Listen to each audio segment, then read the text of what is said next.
आपको डर नहीं लगता क्या? हमें क्यों डर लगेगा? क्योंकि इस तरीके की घटना हम श्री राम के सेना के बानर हैं। जब हम रावण जैसे लोगों से नहीं डरे तो ममता बनर्जी किस खेत की मूली है? डर लगता है यहाँ पर। देखिए, डरते तो बीजेपी नहीं करते, ठीक है। इसका प्रमाण है उनके पास, वो खुद की कहाँ की है और वो मोदी जी की बोल रही है। आयुष्मान योजना को स्वास्थ्य साथी का योजना नाम दिया गया। दीदी अपना गेम खेले, प्रधानमंत्री का नाम नहीं रहेगा, दीदी का नाम रहेगा। दीदी ने कहा था 10 साल में बंगाल के लंदन बना देंगे। आज 10 साल कंप्लीट हो गया। हमने सोचा हम तो हावड़ा में रहते हैं ना, हमने सोचा ये बर्मिंघम बन जाएगा, कुछ नहीं बना। और गुजरात तो कम से कम बन जाए भाई, बीजेपी गुजराती से बना दे, हम उसमें खुश रहेंगे। हमारे देश में 6 नेशनल पार्टी है, जिसमें से तृणमूल कांग्रेस भी है। तो नेशनल पार्टी का रिकॉग्निशन तब मिलता है जब वो खुद जाकर बाहर स्टेट में भी लड़ती है, तब उसे नेशनल पार्टी का रिकॉग्निशन मिलता है, जैसे सीपीएम एनसीपी के पास भी है। तो इसका मतलब आप उन स्टेट के लिए आप बाहर ही हो रहे हैं। नमस्कार, आप सभी का स्वागत है हमारे चैनल पर। और अभी हम इस वक्त मौजूद है वेस्ट बंगाल के हावड़ा पर, जहां पर हम लोगों से जानेंगे उनकी राय कि यहां पर राजनीतिक परिवर्तन होगा और वो इस बार किसको चुनना चाहते हैं। तो आइए बात करते हैं लोगों से।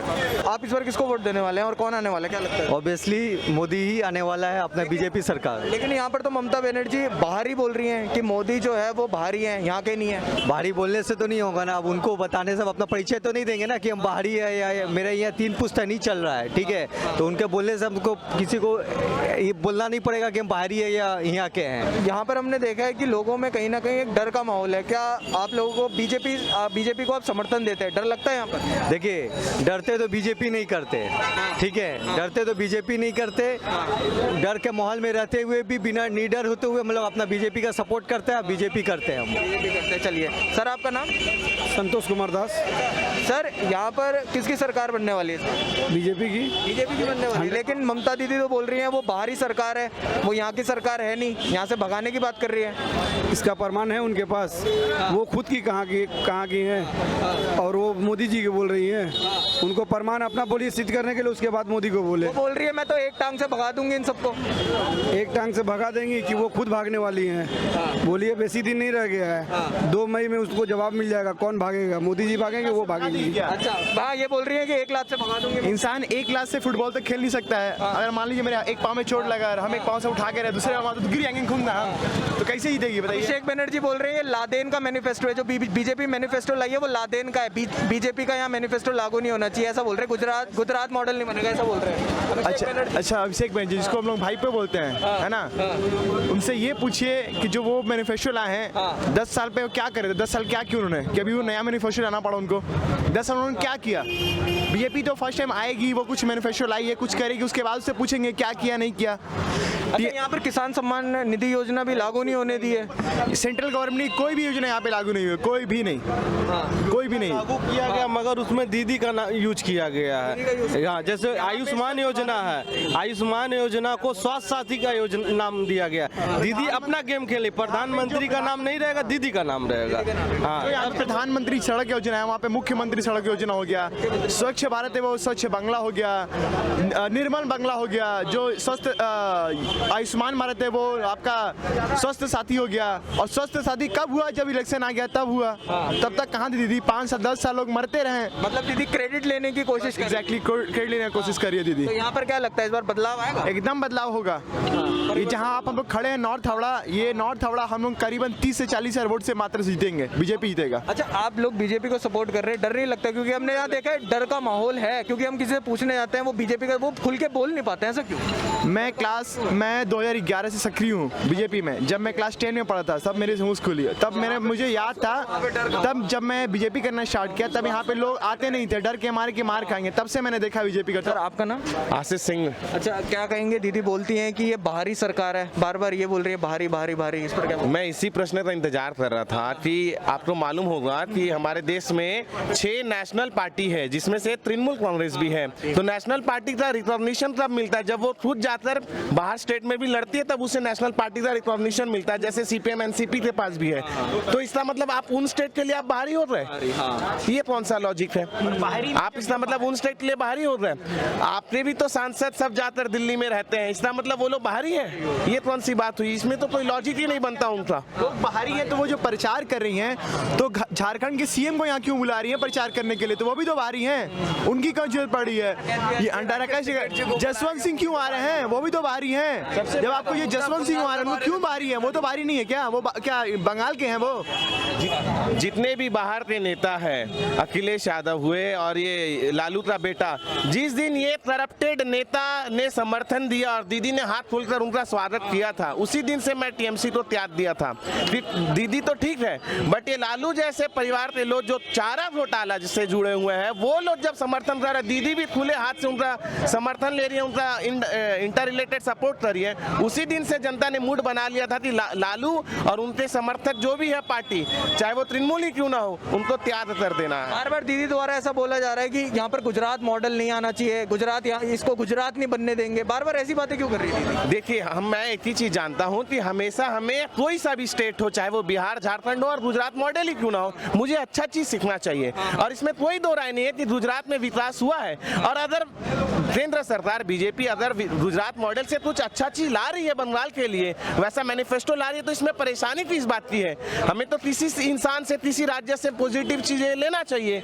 इंप्लीमेंट करना चाहिए। तो इसमें दीदी को इतना तकलीफ क्यों है? तो वो क्या लालू जैसा बिहार वाला मॉडल लाई थी जो लालू 10 साल 20 साल पहले कर रहे थे, वैसा मॉडल वो लाना चाहती है? दीदी ने कहा था 10 साल में बंगाल के लंदन बना देंगे।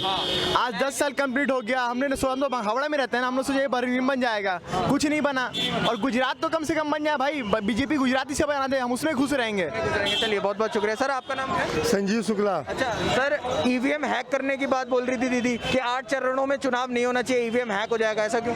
इसी ईवीएम से तो 2016 में चुनाव जीती वो, उस समय ईवीएम हैक नहीं हुआ था। 2014 से मोदी जी सत्ता में, देश के सत्ता में है। अगर ईवीएम हैक करना होता 2016 में हैक कर लिए होते, दिल्ली में चुनाव नहीं हारे होते हम। तो ये कहने की बातें हैं, जब जनता उनके खिलाफ जाती है तो ईवीएम कोरोना गाते हैं। मोदी जी बोल रहे हैं कि ईवीएम हैक की बात इसलिए कर रहे हैं क्योंकि हारने वाली दीदी। जी हाँ, सत्य कह रहे हैं वो। मोदी क्या जनता कह रही है कि अभी हारने वाली है तो ईवीएम कोरोना गा रही है। अच्छा, यहाँ पर बोला जा रहा है बाहरी लोग हैं, नरेंद्र मोदी जी को बाहरी बोला जा रहा है, और यहाँ पर बीजेपी को बाहरी बोल रहे हैं, यहाँ की सरकार नहीं है। भारतीय जनता पार्टी के नाम है भारतीय जनता पार्टी, ये भारत की पार्टी है। पश्चिम बंगाल भी भारत में आता है, और आपको पता होना चाहिए कि भारतीय जनता पार्टी श्यामा प्रसाद मुखर्जी के आदर्शों पर चलने वाली पार्टी है, और श्यामा प्रसाद मुखर्जी का जन्म इसी पश्चिम बंगाल के पवित्र भूमि पर हुआ था। लादेन का मैनिफेस्टो बोला जा रहा है बीजेपी के मैनिफेस्टो को, ऐसा अभिषेक बनर्जी कह रहे हैं, उनके भतीजे। अरे अभिषेक बनर्जी खुद लादेन को पसंद करते हैं, इसलिए रोहिंग्या उनको पसंद है, घुसपैठिया पसंद है, और उनको हर चीज में जो जैसा होता है ना उनको वैसा ही दिखाई देता है। तो उनको भी हमारे मैनिफेस्टो में लादेन ही दिखाई दे रहा। हमारा मैनिफेस्टो विकास का मैनिफेस्टो है। हम पश्चिम बंगाल में विकास के लिए गुजरात का मॉडल अपनाएंगे, और क्राइम को खत्म करने के लिए उत्तर प्रदेश का मॉडल अपनाएंगे। उत्तर प्रदेश जैसा बनता हुआ देखना चाहते हैं क्या वेस्ट बंगाल? उत्तर प्रदेश में क्राइम को खत्म करने वाला मॉडल अपनाएंगे, और विकास के लिए गुजरात मॉडल हमारा सबसे बेस्ट मॉडल है। आपको पता होना चाहिए पश्चिम बंगाल से 18 लाख लोग बाहर जाकर नौकरी करते हैं, जिसमें गुजरात भी आता है। अच्छा, दीदी ऐसा भी बोल रही है कि बीजेपी के यहाँ पर आते ही हिंदू मुसलमान हो जाएगा। नहीं, बीजेपी का हिंदू मुसलमान करना तो पूरे देश में हिंदू मुसलमान होता, किसी मुसलमान को रहने नहीं दिया था। देखिए, भारतीय जनता पार्टी हमेशा से तुष्टीकरण का खिलाफत करती है। आप हमारे लिए देखिए, हमारा नारा है सबका साथ सबका विकास। हमने 3 तलाक बिल लाया। 3 तलाक बिल तो हिंदुओं के लिए है नहीं, मुस्लिम महिलाओं के लिए, 50% मुस्लिम आबादी के लिए है। हमने धारा 370 खत्म करके कश्मीर के लोगों को पूरे देश को अपना बनाया कि पूरे देश के संविधान के साथ वो जुड़ सके। देश में जो सुख सुविधा देश के प्रत्येक नागरिक को मिलता है वो नहीं मिल सके। अगर हमारा हिंदू मुसलमान करना होता तो हम जम्मू कश्मीर में चुनाव नहीं जीत पाते। हैदराबाद में निकाह चुनाव में हमारी सीटें नहीं बढ़ती। ऐसा देखा जा रहा है कि यहाँ पर एक डर का माहौल भी, किसी से बोलते हैं, पूछते हैं कि किसको सपोर्ट करते हो, किसको वोट दोगे, तो वो बीजेपी के समर्थक होने के बावजूद भी वो बात नहीं करते हैं खुल के। सर, इसका वजह यह है कि पंचायत चुनाव के बाद अभी तक भारतीय जनता पार्टी के समर्थन में या समर्थन कर रहे नेताओं का, कार्यकर्ताओं का 135 लोगों की हत्या हो चुकी है। कल भी एक हत्या हुई थी, हमारे एक मंडल सभापति को फांसी में लटका के मार दिया गया। अब बताइए, लोगों को यह डर है कि जब भारतीय जनता पार्टी के कार्यकर्ता सुरक्षित नहीं है तो हम समर्थन में कैसे बोले। यहाँ की जो पुलिस प्रशासन है तृणमूल के इशारे में चलने वाली है, लेकिन चुनाव के दिन लोग जाकर विश्वास, हमें पूर्ण विश्वास है कि चुपचाप परिवर्तन के लिए, हिंसा मुक्त बंगाल के लिए भारतीय जनता पार्टी को वोट देंगे। आपको डर नहीं लगता क्या? हमें क्यों डर लगेगा, क्योंकि इस तरीके की घटना हम श्री राम के सेना के बानर हैं। जब हम रावण जैसे लोगों से नहीं डरे तो ममता बनर्जी किस खेत की मूली है। अच्छा, जय श्री राम के नारों से भी बहुत चिढ़े ममता बनर्जी को, ऐसा क्यों? देखिए, जय श्री राम के नारे से किसी हिंदू को तो तकलीफ होगा नहीं। हम जय श्री राम भी कहेंगे, जय श्री राम भी कहेंगे, जय माँ काली भी जाएंगे, क्योंकि हम सनातन धर्म के अनुयायी हैं। हम सनातन धर्म में सनातन धर्म को मानने वाले सभी देवताओं को हम पूजा करेंगे, किसी से हमें तकलीफ नहीं है। और जय श्री राम का नारा इसलिए है, वो भूत पिशाच लोग जय श्री राम के नारे से डरते हैं। अब वो जो समझे तभी डर लग रहा है उनको। बहुत बहुत शुक्रिया सर। सादा साड़ी, देखिए ये दोनों सवाल का जवाब देता हूँ मैं। सादा साड़ी कोई भी कुंवारी महिलाएं नहीं पहनती है हमारे हिंदू संस्कृति में, विधवा ही पहनती हैं। विधवा होने पर मातम के लिए, वो विधवा है नहीं, और कुंवारी होकर सादा साड़ी पहनती नहीं है। सादा साड़ी समझ सकते कौन पहनता है। बहुत बहुत शुक्रिया सर।